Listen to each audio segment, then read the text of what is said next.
Good morning everyone. કેમ છો બધા? મજામાં? તો અત્યાર સુધી તો તમે જે આપણે 4 ચેપ્ટર હાલેલા હતા, ત્રિકોણમિતિ, પ્રતિવિધિઓ, શ્રેણિક, નિશ્ચાયક થોડુંક ચાલેલું છે અને 5મું ચેપ્ટર વિકલન, એનું રિવિઝન કર્યું જ હશે અને તેમ છતાંય રિવિઝન સતત કરતા રહેજો. આજે આપણે એક નવું ચેપ્ટર શરૂ કરશું જેનું નામ છે સંકલન. 7મું ચેપ્ટર છે, પાર્ટ 2માં છે. પરંતુ તમારે સંકલન જો શીખવું હોય, વ્યવસ્થિત સમજવું હોય તો એના માટે કમ્પલસરી વિકલન પહેલાં ફરજિયાત શીખવું જરૂરી છે. એટલે વિકલન તમે રિફર કરી લેજો, કેમ કે એનો ઉપયોગ સંકલનની અંદર આવશે. સંકલન ખૂબ જ સહેલું છે. જેવી રીતે આપણે વિકલનની અંદર સૂત્રની મદદથી વિકલન મેળવી શકતા હતા, એવી રીતે સંકલનમાં પણ સૂત્રો તમે વ્યવસ્થિત કરી નાખો, થોડું સમજી લો એટલે સંકલન પણ ખૂબ જ સહેલું છે.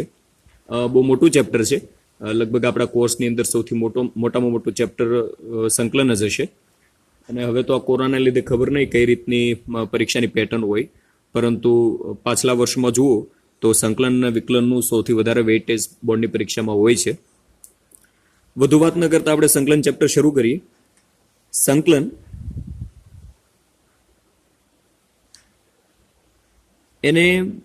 સંકલનને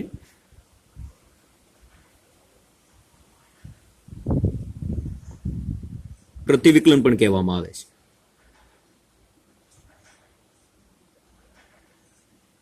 તમને એવો પ્રશ્ન થાય કે સંકલન અને પ્રતિવિકલન શા માટે કહેવામાં આવે? પરંતુ સંકલન અને વિકલન એકબીજાના પ્રતિ છે.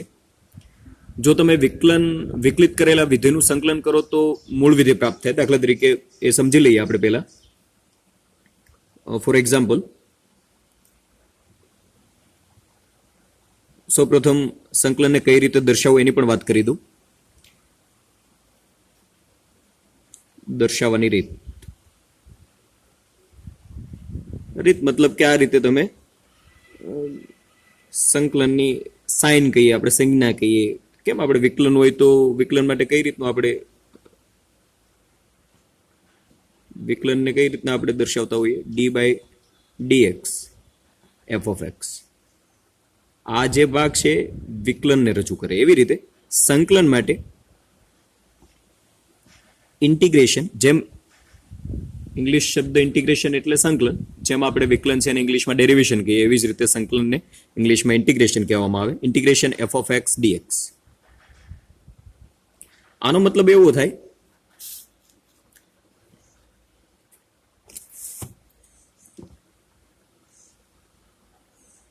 વિધેય f નું x ની સાપેક્ષે સંકલન. આ તો બધાને ખબર જ હશે f(x) નો મીનિંગ શું થાય.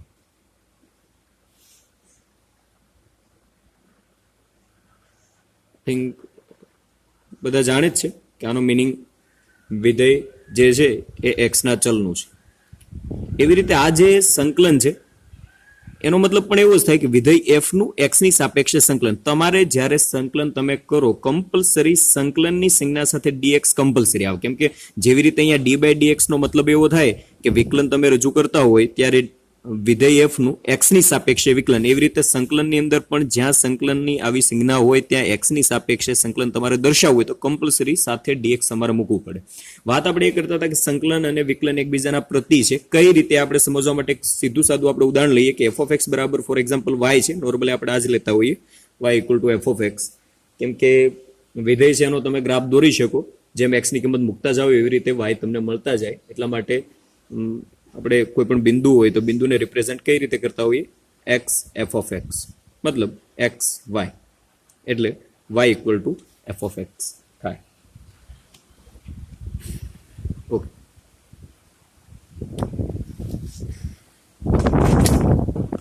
f(x) = y લઈએ તો આપણે આ વિધેયનું વિકલન કરીએ. f(x) નું વિકલન d/dx સ્મોલ f(x) = માની લો કે સ્મોલ f(x) નું વિકલન કેપિટલ f(x) થાય છે. બંને બાજુ x ની સાપેક્ષે સંકલન કરું. બંને બાજુ x ની સાપેક્ષે સંકલન કરતા તો શું થાય? સંકલનની સંજ્ઞા મૂકે ઇન્ટિગ્રેશન d/dx. આ જે પદ છે એને બંને બાજુ આપણે એક્સની સાપેક્ષે સંકલન કરવાનું છે.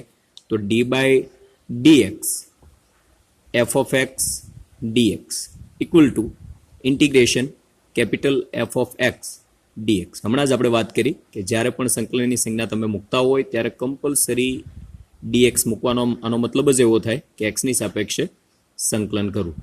હવે શું થશે કે સંકલન અને વિકલન હમણાં વાત કરીએ એમ આપણે એકબીજાના પ્રતિ હોય તો એનું મિનિંગ શું છે? અહીંયા વિકલન અને સંકલન દૂર થઈ જાય તો શું વધશે? Integration capital F of X dx equal to small F of X. મતલબ મૂળ વિધેય પ્રાપ્ત થાય. જો વિકલિત પદ હોય, વિકલિત અહીંયા કેપિટલ એફ ઓફ એક્સ છે, એનું તમે જો સંકલન કરો, અહીંયા આપણે સંકલન કર્યું તો એ કેપિટલ એફ ઓફ એક્સનું સંકલનનું મૂલ્ય મૂળ વિધેય જેટલું આપણને પ્રાપ્ત થાય. ઓકે, આ વાત થઈ સંકલન અને વિકલન એકબીજાના પ્રતિ છે એની ચર્ચા કરી. હવે આપણે સંકલનના, આમ તો તમને બધાને ખબર જ હશે પણ તેમ છતાં આપણે ચર્ચા કરી લઈએ કે સંકલનના બે સ્વરૂપ છે. તમને ખબર એટલા માટે હશે કેમ કે તમે ફિઝિક્સમાં અવારનવાર સંકલનનો ઉપયોગ કરતા હો. ખાસ કરીને વિશેષ સંકલનનો ઉપયોગ ક્યાં થતો હોય તમને વાત કરું તો તમે જ્યારે કોઈ લાઈન હોય એને સૂક્ષ્મખંડો એટલે કે રેખાખંડોમાં વિભાજિત કરો તો એનો જ્યારે તમે સરવાળો કરો રેખાખંડોનો તો એ રેખા સંકલનમાં પરિણમે. પૃષ્ઠ સંકલન છે. પૃષ્ઠ સંકલનનો મતલબ એવો થાય કે કોઈ અનિયમિત આકારનું કોઈ એરિયા હોય એનું તમારે ક્ષેત્રફળ મેળવવાનું થાય તો તેને તમે સૂક્ષ્મ નાના ખંડોમાં વિભાજિત થયેલું ગણી પછી સૂક્ષ્મ ખંડોનો તમે સરવાળો કરો. એ સરવાળો કરો એટલે એ સંકલનમાં પરિણમે. ત્યારે આપણે પૃષ્ઠ સંકલન કરતા હોઈએ. તો સંકલનના બે સ્વરૂપો છે.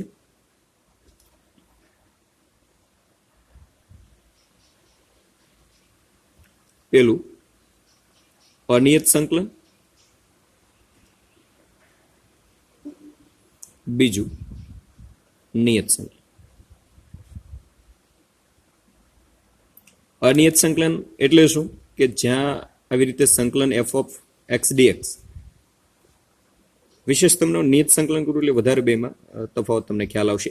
એ થી લઈને B small F of X D X, આવું ક્યાંક તમે લિમિટ વાળું, ફોર એક્ઝામ્પલ ક્યાંક આવી રીતે ચલ હોય 0 થી લઈને 1 એફ ઓફ એક્સ ડીએક્સ, તો આ જે નીચે એ આપેલો છે એને લોઅર લિમિટ કહેવામાં આવે, ઉપર બી છે એને અપર લિમિટ કહેવામાં આવે. એટલે કહેવાનો મતલબ એવો છે કે આ જે વિધેય એફ છે એનું એક્સની સાપેક્ષે આ રેન્જની વચ્ચે જ સંકલન કરવાનું છે. અનિયત સંકલનમાં લિમિટ હોતી નથી. આ બંનેમાં આટલો તફાવત છે. આ અનિયત સંકલન છે, આ નિયત સંકલન છે.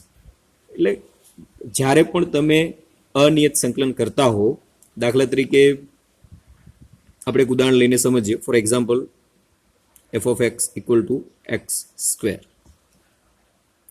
તો જનરલી આપણે બધાને એ તો ખબર જ છે, તમે યુઝ કરતા હોય તો ખબર હોય, અધરવાઇઝ તમને અહીંયા કહી દઉં. એક સૂત્ર છે, હમણાં આપણે બધા સૂત્રો જોઈએ. X raise to N D X, આનું સંકલનનું સૂત્ર X raise to N plus 1 upon N plus 1 છે. આ ઘાતમાં એન પ્લસ 1 છે. એ સૂત્રનો અહીંયા ઉપયોગ કરીને આપણે સંકલન મેળવીએ તો શું થાય? Integration small F of X dx equal to સંકલન, આ એફ ઓફ એક્સની કિંમત અહીંયા હું મૂકી દઉં એક્સ વર્ગ ડીએક્સ. તો આનો આન્સર શું આવશે? અહીંયા આની સાથે સરખાવો X raise to N D X, તો અહીંયા એક્સ વર્ગ ડીએક્સ છે. તો આપણે શું કરવાનું? એન છે ત્યાં અહીંયા કેટલા છે? 2 છે. એટલે આ સૂત્ર જે છે એની અંદર એન હોય ત્યાં આપણે 2 મૂકીએ એટલે અહીંયા શું થાય? એન ની કિંમત અહીંયા 2 મૂકો એટલે એક્સ ની કેટલી ઘાત થઈ જશે? ટોટલ 2 ને 1 3, એટલે ટોટલ 3 ઘાત ભાગાકારમાં 2 ને 1 3 એટલે 3 વત્તા સી પ્લસ સી તમારે કમ્પલસરી મૂકવાનું છે. તમને એવો પ્રશ્ન થાય કે પ્લસ સી શા માટે? પણ આ પ્લસ સી છે એને સ્વેર અચળાંક કહેવામાં આવે. સ્વેર અચળાંક તરીકે ઓળખવામાં આવે. નિયત સંકલન અને અનિયતની અંદર એ પણ એક તફાવત છે કે જ્યારે અનિયત સંકલનનું સંકલિત જે આપણને મળે છે એની અંદર સ્વેર અચળાંક આવે, નિયત સંકલનની અંદર જ્યારે તમે સંકલિત મેળવો ત્યારે સ્વેર અચળાંક આવતો નથી. શા માટે? કેમ કે જે સંકલનનું પાછું તમે વિકલિત લેશો, હમણાં આપણે જેવી રીતે અહીંયા વિકલિતનું સંકલન, જે વિકલિત આપણે પદ હતું એનું આપણે સંકલન કર્યું એક્સની સાપેક્ષે, એનાથી આપણે ઊંધું અહીંયા એક ઝડપથી સમજી લઈએ. દાખલા તરીકે for example integration capital F of X D X. હવે કેપિટલ એફ ઓફ એક્સ બરાબર શું લઈ લઈએ, આપણને જે અહીંયા સંકલન મેળવ્યું છે એ લઈ લઈએ. તો શું થાય, કેપિટલ એફ ઓફ એક્સ બરાબર એક્સ ઘન અપોન 3 પ્લસ સી. આ કિંમત હું અહીંયા મૂકી દઉં એટલે શું થશે, એક કામ કરો, બંને બાજુ અહીંયા સંકલન લઈ લો એટલે આના જેવું સ્વરૂપ થઈ જશે. બંને બાજુ એક્સની સાપેક્ષે, સોરી સંકલન નહીં વિકલન સાપેક્ષે, કેમ કે સંકલન તો ઓલરેડી છે, સાપેક્ષે વિકલન કરતા એક્સની સાપેક્ષે વિકલન કરશો એટલે શું થશે, આ જે પદની અંદર બંને બાજુ વિકલન લઈએ તો શું આવશે, D by dx capital F of X equal to D by dx X ઘન અપોન 3 પ્લસ સી. આનું અત્યારે થોડી ભૂલ થઈ ગઈ છે, આને ધ્યાનમાં નહીં લેતા. જે આ સંકલન આપણને મેળવ્યું છે એક્સ ઘન અપોન 3 પ્લસ સી, એને આપણે કેપિટલ એફ ઓફ એક્સ કહીએ. તો આ જે સંકલન જે આપણને મળેલું છે, સંકલનનું વિકલન કરો એટલે મૂળ સ્વરૂપ મળવું જોઈએ. તો અહીંયા આપણે જે સંકલન મળેલું છે એને આપણે વિકલન કર્યું, તો વિકલન કરો એટલે શું જશે, આ વિકલન છે એને અંદર દાખલ કરો એના કાર્ય નિયમ પ્રમાણે, તો શું થશે, આ ડી બાય ડીએક્સ, આ તો અચળ છે, એક્સ ઘનનું વિકલન તમને બધાને ખ્યાલ જ હશે, શું આવે 3x વર્ગ અપોન 3 પ્લસ આ અચળ છે, અચળ વિકલન, અચળ પદનું વિકલન શું થાય, 0 ઇક્વલ ટુ 3 3 જતા રહે એટલે એક્સ વર્ગ, એટલે મૂળ પદ સ્મોલ એફ ઓફ એક્સ આપણને મળ્યું. રાઈટ, બંને રીતે એ સાચું છે કે વિકલિત પદ હોય એનું સંકલન કરો તો મૂળ સ્વરૂપ મળી જાય, અથવા તો જે સંકલન કરેલું છે એનું વિકલન કરવાનું એટલે પાછું મૂળ વિધેય તમને મળી જશે. કહેવાનો મતલબ એવો છે કે સંકલન અને વિકલન એકબીજાના પ્રતિ છે. આ આપણી બેઝિક વાત હતી. હવે આપણે વાત કરીએ સંકલનની અંદર કેટલા સૂત્રો છે. આ સૂત્રો છે ને કમ્પ્લીટલી પાકા કરી લેજો, શક્ય હોય તો ગોખી નાખજો, જે તમારે જેટલી વાર લખીને પાકા કરવા હોય ત્યાં સુધી કરી નાખજો, કેમ કે દરેક દાખલાની અંદર સૂત્ર વગર કામ નહીં ચાલે, દરેક પદની અંદર સૂત્રનો ઉપયોગ થશે. જેવી રીતે આપણે વિકલનની અંદર બધા સૂત્રોનો ઉપયોગ ક્યારેક એક દાખલાની અંદર 5 6 7 વખત અલગ અલગ સૂત્રોનો ઉપયોગ થાય, એવી રીતે સંકલનમાં પણ એવું આવશે. અને સંકલનની અંદર તો ઉલટાનું વિકલનના સૂત્રોનો પણ ઉપયોગ થશે. ક્યારેક એવા નિયમો આપણે આગળ અભ્યાસ કરશું ત્યારે વધારે ખ્યાલ આવશે. સૂત્રો લખી લો બધા, તમારા મટીરિયલ અથવા તો કોઈ પુસ્તક હોય તેની અંદર આપેલા જ છે, તેમ છતાં આપણે હું તમને અહીંયા ફટાફટ રિવિઝન કરાવું એ પ્રમાણે લખી નાખો. પેલું સૂત્ર છે basic, integration x raise to N dx equal to x raise to N plus 1 ભાગાકારમાં એન પ્લસ 1 પ્લસ સી. અનિયત સંકલન હોય એટલે સ્વેર અચળાંક મૂકવો ફરજિયાત છે. બીજું સૂત્ર ત્રિકોણમિતિ વિધેયના સૂત્રો જોઈએ આપણે. આની સાથે ખાલી ડીએક્સ હોય એટલે આનો મતલબ એવો થાય કે અહીંયા 1 હશે, ડીએક્સ 1 એટલે શું થાય,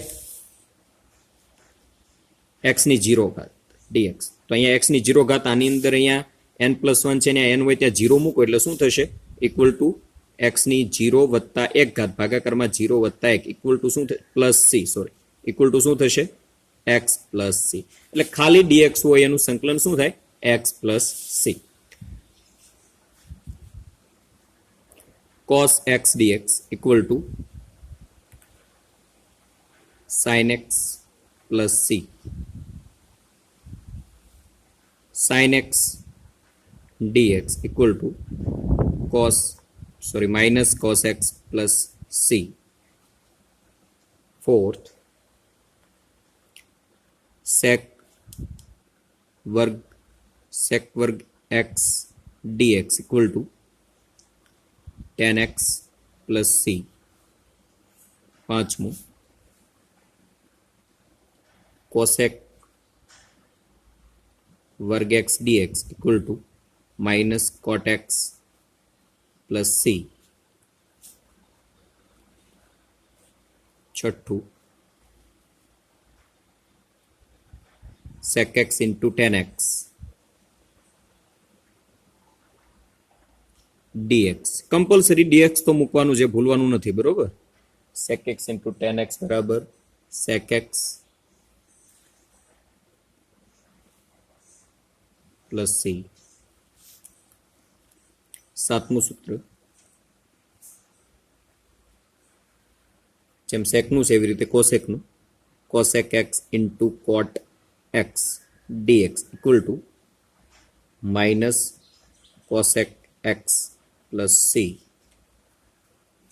આઠમું સૂત્ર ઇન્ટિગ્રેશન 1 વર્ગમૂળની અંદર 1 માઇનસ એક્સ વર્ગ ડીએક્સ, અહીંયા minus equal to sine inverse x plus C.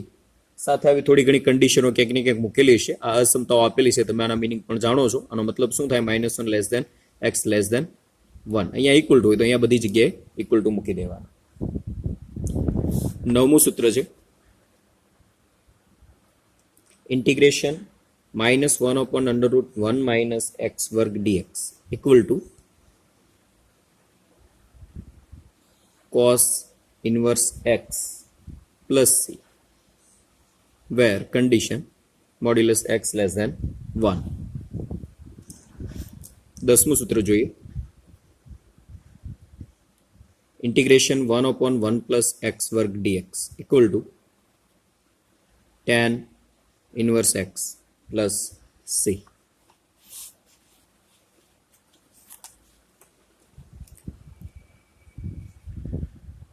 11મું સૂત્ર ઇન્ટિગ્રેશન -1/1 plus x વર્ગ dx equal to cot inverse x plus c. 12મું સૂત્ર અને આ રીતે સમજી શકાય. ફોર એક્ઝામ્પલ આના બરાબર minus cot inverse x plus C પણ કહી શકો, રાઈટ. કોટનું સૂત્ર મૂકવું હોય તો અહીંયા નિશાની આગળ માઇનસ આવે, કેમ કે આ માઇનસ છે, આ બે પદ સરખા જ છે. અહીંયા માઇનસ છે, અહીંયા પ્લસ છે, તો અહીંયા તમે 10ની જગ્યાએ કોટ મૂકવું હોય તો અહીંયા માઇનસ બંને બાજુ ગુણી નાખો એટલે અહીંયા માઇનસ કોટ ઇનવર્સ એક્સ થાય. આ માઇનસ માઇનસ કેવા થઈ જશે? પ્લસ થઈ જાય. એટલે આ માઇનસ માઇનસ પ્લસ થાય તો આવું સૂત્ર બની જાય. તો અહીંયા માઇનસ છે આપણે અહીંયા મૂકી દઈએ. અચળાંકમાં તો પ્લસ માઇનસ હોય તો એ અચળ જ છે, તમે લઈ શકો, ધારી શકાય, કેમ કે અચળ ગમે તે હોય આપણને ખબર નથી. આગળ આવીએ 12મું સૂત્ર છે ઇન્ટિગ્રેશન 1/modulus x √ x વર્ગ -1 into dx equal to sec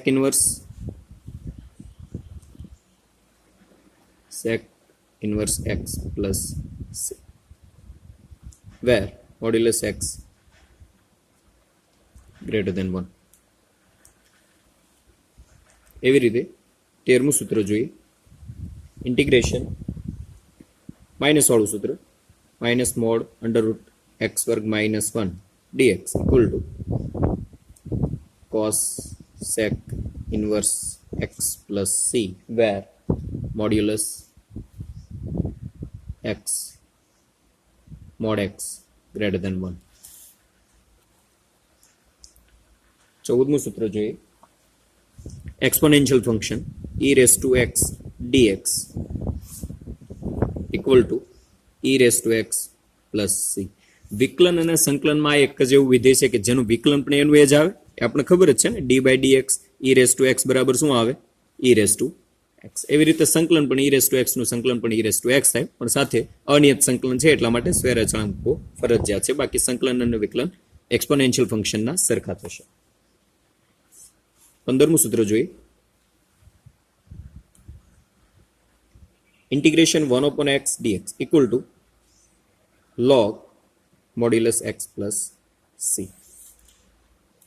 આપણે વિકલનની અંદર ભણી ગયા કે લઘુગુણક છે એના બે પ્રકાર છે, પ્રાકૃતિક લઘુગુણક અને સામાન્ય લઘુગુણક. પ્રાકૃતિક લઘુગુણક હોય તો એનો આધાર e હોય, સામાન્ય લઘુગુણક હોય તો એનો આધાર 10 હોય, પણ અહીંયા પ્રાકૃતિક લઘુગુણક છે, આની અંદર આધાર એનો એ હશે. અને ln x પણ તમે કહી શકો ln mod x plus c. 16મું છે integration a raised to x dx equal to a raised to x upon log ea plus c. Okay, શરૂઆતના પ્રાથમિક સૂત્રો અહીંયા આપણે પૂરા કરીએ. આ સૂત્રો તમને જે લખાવ્યા છે એ 2 વાર 3 વાર 5 વાર જે લોકોને વધારે લખવાથી પ્રેક્ટિસ થતી હોય તો શરૂઆતમાં 5-5 વાર તો આમ તો બધા લખી જ નાખજો અને કંઠસ્થ કરી નાખજો, પાકા કરી નાખજો, કેમ કે દરેક દાખલાની અંદર દરેક સૂત્રોનો ઉપયોગ આવશે. એટ એ ટાઈમ તમારે કયું સૂત્ર છે એના માટે વિચારવા બેસશો તો ટાઈમ ઘણો બધો જતો રહેશે.